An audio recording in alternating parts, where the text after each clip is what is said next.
From the land to Grant University in Urbana-Champaign, Illinois. This is the Closing Market Report. It is the 21st day of July, 2025. I'm Extension's Todd Gleason. Coming up, we'll talk about the commodity markets with Curt Kimmel. He's at agmarket.net. We'll look at international trade and exports, particularly for corn, with Ben Brown at the University of Missouri, agricultural economist there, and a member of the Food and Agricultural Policy Research Institute. And then we'll turn our attention to what the Commerce Secretary had to say during the Sunday morning shows. We'll have a couple sound bites from Howard Lutnick, and those will relate to what Ben Brown has to say about trade. And as we close out our time together, we'll discuss the weather forecast too. We'll do that with Mark Russo of EverStream Analytics on this Monday edition of the Closing Market Report from Illinois Public Media. It is public radio for the farming world. Just a quick note that Wednesday of this week I'll be out of the office. We'll hear an excerpt that day of the One Big Beautiful Bill Act and its impact on commodity programs and crop insurance webinar hosted by the FarmDoc team last week. You won't want to miss it. It'll be just about 20 minutes, the last portion of that webinar that summarizes the changes and the impact it is likely to have on agriculture. That's Wednesday afternoon during the Closing Market Report here on Illinois Public Media. Todd Gleason's services are made available to WILL by University of Illinois Extension. September corn today at 403 3/4, down 4 3/4. December at 422 1/4, 5 1/2 lower, and the March down a nickel at $4.39 3/4. August soybeans $10.15, 12 3/4 lower. September 10.10 1/2, down 10 1/2 cents. In November down 9 3/4 at 10.26. Bean meal futures $3.50 lower. The bean oil up 25 cents. Soft red winter wheat down 4 cents in the nearby September, also 3 3/4 lower in the December. It settled at 5.63 1/4, and the hard red December at 5.48 1/4, down 3 1/4 cents. Live cattle futures $1.80 higher. Feeder cattle up $3.60, and lean hogs 35 cents higher on their settlement price for the day. Crude oil about $65.89 a barrel, 17 cents lower. Diesel fuel 4 cents higher at $2.47 3/10. And the wholesale price of gasoline about 2 1/4 cents higher, $2.09 2/10 cents. We're now joined by Curt Kimmel. He's at agmarket.net to discuss what's happening in the marketplace. Thank you, Curt, for being with us. Give me your quick overview of the trade since it started last night. Oh boy, we kind of just started a little lower, tried to trade low unchanged, and just kind of eroded from there. Most of the old trade or producer side is trying to get the market to go up to make some sales higher. You know, we're talking tar spot, aphids, some pollination issues in some of these varieties or hybrids, and tight tassel wrap and too much flooding in some areas, and other areas missing out on the rain. But the trade just kind of is putting that in the back burner here, saying, some of these items are kind of isolated or not widespread. And let's just looking at the crop conditions report in general this afternoon. They're looking at corn conditions as a nation being unchanged, 74% good to excellent. Soybeans are expected to be 71% good to excellent versus 70% last week. And I don't know if I quite agree with that.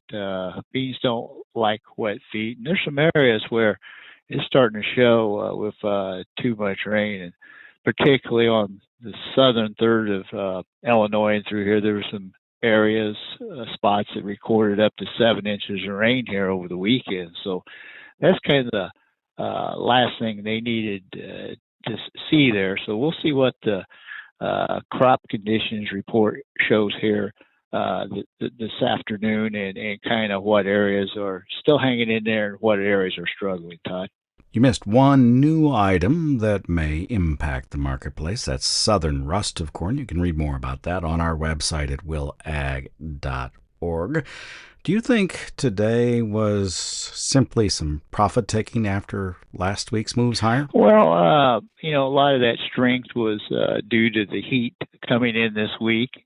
But ideas are we've received some moisture here to work with. The heat dome flattening or moving back to the southwest in general. But from a technical point of view, looking at the charts, the market moved up into the gap areas we left right after the 4th of July. There were some downtrend lines, particularly in beans. The market touched and was unable to move up through. Corn moved up close to its gap area, and there were some retracement levels there. So that coupled with the fundamental news, the market backed and filled in through here, I believe. The commodity funds sold 3,700 corn contracts, 4,300 beans, and some meal and oil. Not a huge amount, but the buying interest was just not there. Going up there and failing suggests we can maybe cool down here for a day or two. Last week's technical action was pretty good, so fairly good support at last week's low, but we don't want to go back down to those lower levels. What to look for now on a pullback on the December corn futures is 418 3/4 is halfway back down to last week's low. Today's low here on Monday was 420, and on the soybeans we had a low of 1020 and a half. 1020 3/4 is 50% back down to last week's low. So it's going to be kind of important to hold today's lows in through here and see if we can't achieve or see a turnaround Tuesday tomorrow, Todd. And we'll be watching for that turnaround Tuesday. If we are unable to maintain those retracement levels and futures just simply decide to push lower, where does the tripwire come into place? It is, I assume, the contract lows, certainly for new crop corn. Correct. The main area everybody's going to watch is last week's lows. Failure to hold that would open the door to drift another 15 to 20 cents lower from there. So we're kind of in a downward momentum in here. So last week's lows is going to be the kind of the key support.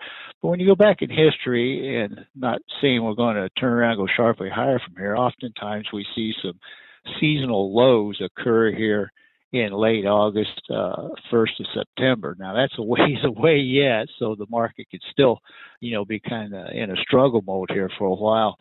But once we get the larger crop priced into the market, and once we get particularly August 1st to see how this tariff news unfolds, the market could be maybe in a position here to have a different look than it has now. How much old crop corn and or soybeans, particularly corn, do you think is still left to go to market, and how much of an impact and or weight could it have on the marketplace as we move through the end of July into August and September? Well, that's a good question, because basically we do receive those calls every now and then. I dropped the ball. I was drinking the drought Kool-Aid like I did myself here. I thought we'd have a little bit more up. But there are some isolated cases. Guys need to move some old corn, and particularly the thing to do is to kind of monitor where you're at and what offers are out there. On our commercial side of the equation, most end users are down to just needing to secure about 10 to 15 days to get them into to harvest in here. So it's kind of cat and mouse. It's a type of situation where a big up from a smaller supply is not going to really help here right now. It's just a matter of somebody needing some grain here to get them to harvest. Hey, thanks much. I appreciate it. You bet. Take care, Todd. You too. Curt Kimmel is with agmarket.net.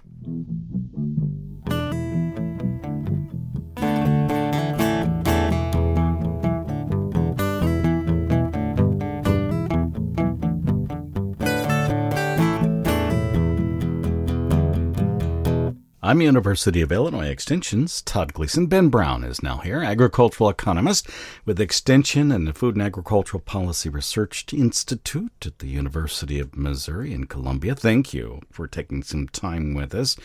What have you been keeping an eye on in the way of numbers that we should know about this week? We're still in the growing season, so a lot of people are focused on pollination and production, and And the heat that's expected this week has kind of been driving some expectations here the last couple of days. A lot of our commodity markets finished higher on the week last Friday. Starting off on a little bit of a bearish tint here this week, just because there's been some rains pop up to kind of help alleviate some of the heat. But domestic production continues to remain in the forefront. I will say that I've been working and following the export market quite a bit, because corn exports have really been, I'm going to use the word stellar here this summer. Very strong. In fact, 2024 and 2025 is about as strong of an export year as we could have asked for. In a lot of ways, that was expected.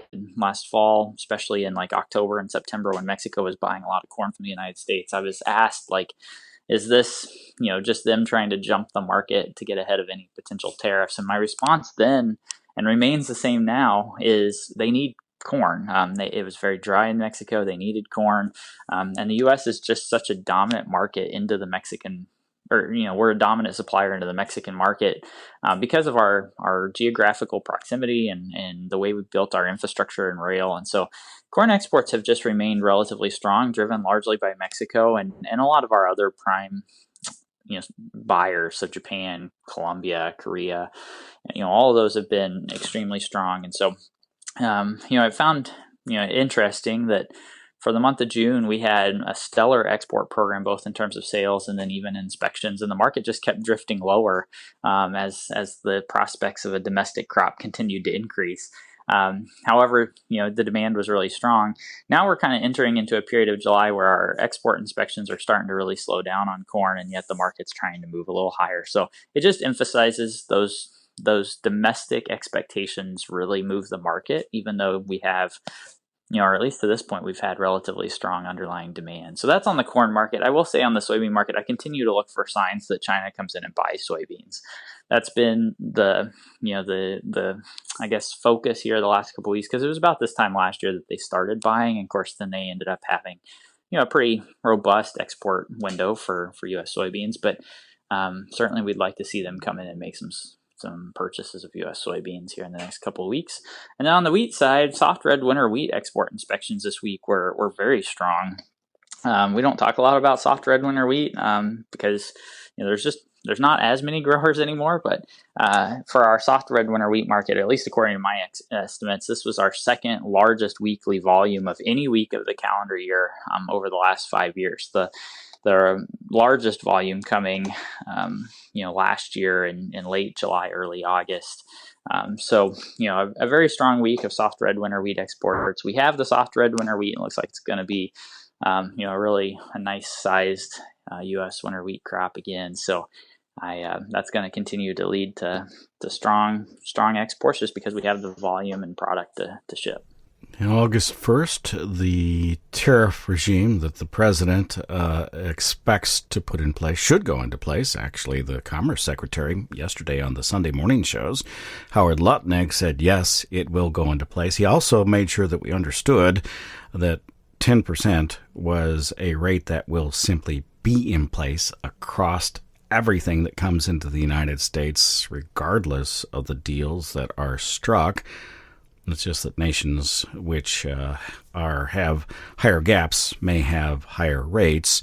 The Chinese are the only place that have imposed retaliatory tariffs on agricultural products. Do you think that will make any difference going into the fall, that those are already in place and will stay there? Trade is a really hard topic to kind of, at least grasp going forward. And I'll tell you, the reason why I think it's hard is because of the likelihood, or at least the trajectory, of purchase agreements. This is something that's becoming a common theme in trade negotiations here the last couple of weeks. We saw it with Indonesia. We saw it with the agreement with Bangladesh. There is, an emphasis, it seems, by U.S. trade negotiators to work in some type of purchase agreement commitments, very similar to what we saw in the phase one trade deal with China. What was that, 5 years ago? The commitment to say, well, they'll come into the market and they'll buy, a set amount of product above what the market would justify given prices. And so, if those continue to happen, when they're announced, it could move the markets pretty quickly. And so that's why I sit here and say, economics is based on the principle of all else equal, or ceteris paribus. You'll hear that a lot. All else equal, and marginal change. And I don't think anything that we're dealing with in the trade space right now meets those two assumptions. There's a lot of things changing all at once, so it's not marginal change, and then everything else is not being held constant. And so it's this area to where if prices increase to a buyer, we would assume that they would buy less. However, in the face or in the inclusion of purchase agreements, you could end up in a scenario to where commodities might be higher priced and people actually consume more, right? It would be the same as me going to the grocery store. I love Oreos, and Oreos going to $8, and I'm being like, yeah, I was going to buy one package at $4. Now I'm going to buy two packages at $8, right? That's what's making the current trade discussion rather difficult is this notion and this theme that we're seeing kind of play out of purchase agreements. Not saying that that's not the trajectory to go forward. It's not my decision to make in that case. It makes figuring out what to do just kind of difficult. So, hey, thanks much, Ben. I appreciate it. Yeah, appreciate it. Ben Brown is an agricultural economist. He's located at the University of Missouri in Columbia, where he is with the Food and Agricultural Policy Research Institute and U of M Extension. Now, we mentioned Howard Lutnick, who is the Secretary of Commerce for the Trump administration. He was on the Sunday shows with Face the Nation. I picked up a couple of sound bites for that to illustrate just exactly what he and the administration are thinking about as it's related to the tariffs that will be put into place on August 1st. Oh, they're going to love the deals that President Trump and I are doing. I mean, they're just going to love them. The president figured out the right answer and sent letters to these countries, said this is going to fix the trade deficit. This will go a long way to fixing the trade deficit. And that's gotten these countries to the table. And they're going to open their markets or they're going to pay the tariff. And if they open their markets, the opportunity for Americans to export, to grow their business, farmers, ranchers, fishermen, this is going to be, the next 2 weeks are going to be weeks for the record books. President Trump is going to deliver for the American people. Let's put those comments from Secretary Lutnick into context with what Ben Brown, ag economist from the University of Missouri, just told us about purchase agreements. These are part of the trade agreements, or at least part of the framework of the trade agreements that were put in place for Indonesia and Bangladesh. The trade agreements outlined a wheat purchase by those countries, but they're not really obligated to do so, especially once the administration's changed. That's what happened in the first Trump administration, once it was transitioned to the Biden administration and the purchase agreements that China had with the United States. It frankly only honored about 75% of the total purchase agreement of agricultural products. What we do know, however, for sure, as it relates to all the trade agreements from the Secretary's comments on Sunday, is that the 10% base is in place and will start and stay in place indefinitely.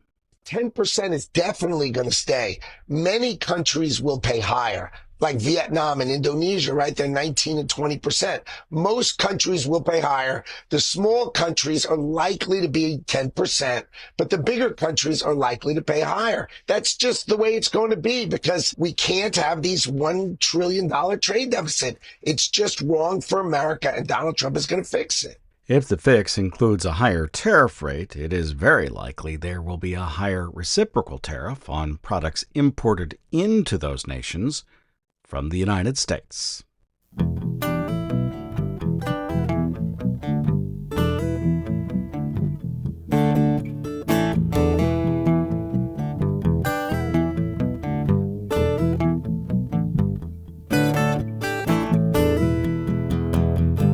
Let's check the weather forecast now with Mark Russo. He's at EverStream Analytics. Hello, Mark. Thank you for being with us for the day. Hi, Todd. Thanks for having me.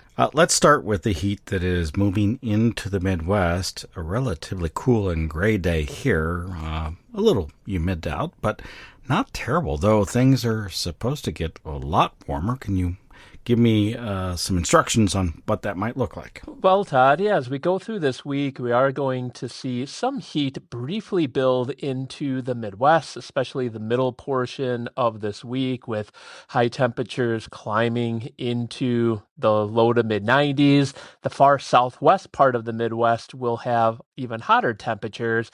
But for the bulk of the Midwest, especially the key states of Illinois, Iowa, Indiana, we do not see any long duration heat. So for the remainder of corn pollination taking place here the next week or two, no significant heat stress is expected.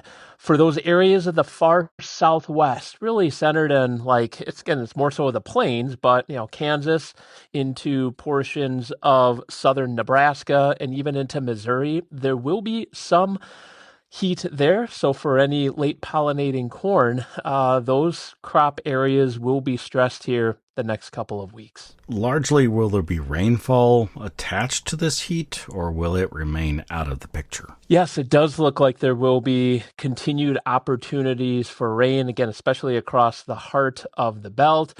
This recent active or wet pattern looks to continue during the next couple of weeks, with rainfall registering normal to even above normal. So right now, we do not see any extended stretches of dry weather, especially in the core of the Midwest. Sounds not bad for the United States, particularly for the Corn Belt, if a little on the warm side. In Europe, it's been hot. They have had dry conditions. Are things changing at all there? Yeah, they are getting some relief in Europe. We're seeing temperatures here, less of Europe seeing temperature, less spatial extent of their ag belts, seeing significant heat. There is still some heat the next 4 to 5 days in southeastern Europe. So countries like Romania, Bulgaria, and Hungary will see some heat. But for the remainder of Europe, no significant heat is expected the next couple of weeks. And along with that, too, there will continue to be opportunities for rain. We've seen an uptick in rain activity recently. That looks to continue for the next 2 weeks. So overall, the pattern looks to basically stabilize crops here and even create some improvement following the heat and dryness to begin July. Thank you very much, Mark. You're welcome, Todd. That's Mark Russo. He's with EverStream Analytics. Joined us on this Monday edition of the Closing Market Report from Illinois Public Media. It is public radio for the farming world. Just a quick reminder that I will be out of the office on Wednesday of this week, and we'll bring you a special program, an excerpt from last Tuesday's One Big Beautiful Bill Act and its impact on commodity programs and crop insurance webinar. This will be the condensed version, the last portion of the program, surmising some of the changes, and you'll want to listen up if you've not already watched that on YouTube. You can watch that whole webinar if you'd like. It's easy enough to get to. You can do that on YouTube, youtube.com/@farmdoc, and you'll find the webinar there. But again, we'll have a portion of it on Wednesday of this week during the Closing Market Report, which you've been listening to today on this Monday afternoon. I'm Extension's Todd Gleason.